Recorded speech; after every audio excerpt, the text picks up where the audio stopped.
Their energy is a force, and that's how Into Light was born. That's the whole point of it, to bring forth all of these individuals and say, look, they were people who suffered from a disease, and it is a disease.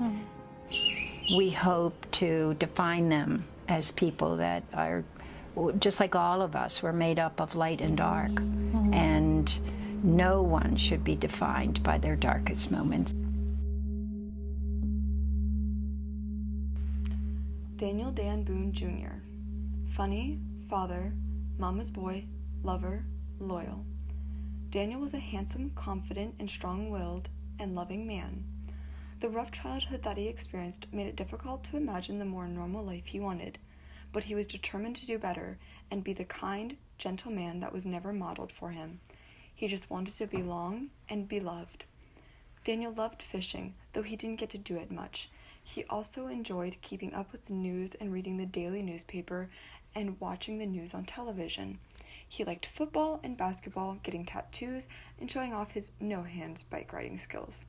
He could spontaneously create a rap lyrics, and could even, in a course of a normal conversation, he might answer a question with a rap verse.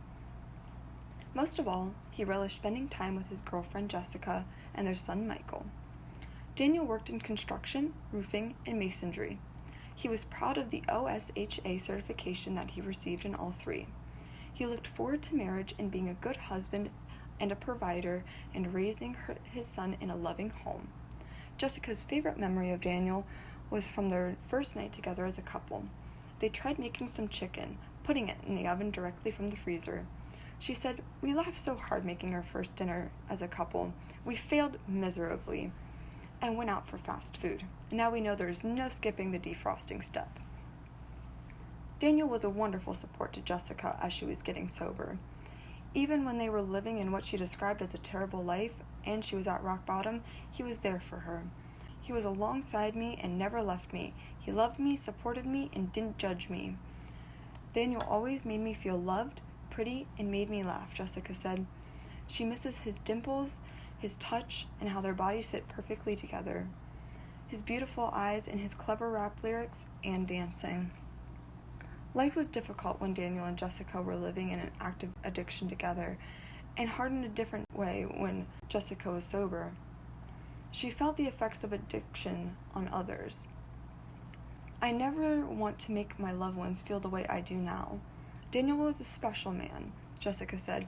"I know he could be seen as someone wasting away in a world of drugs, but it wasn't like that. He was strong, a leader, he knew what he wanted, and he was honest, loyal, and faithful to me. He was seeking a better life." Daniel spent 2 years in prison, but no drug treatment was provided, and he started using 3 days after his release and died 2 months later. "The system needs to do better with those who have substance use disorders," Jessica said. "There was no help in prison, and he got thrown back into the streets right where he was left off. Now I am numb, and I wonder what I'm going to tell our 2-year-old son when he is old enough to understand," Jessica said. "I want Daniel's story to be heard. He had a heart, he was my love, and I want to help get rid of the stigma around drug addiction by sharing his story." Daniel's girlfriend, Jessica Burkhart, provided the information for this narrative. December 8th, 1989 through July 22nd, 2020, age 30, lived with an addiction for 3 years.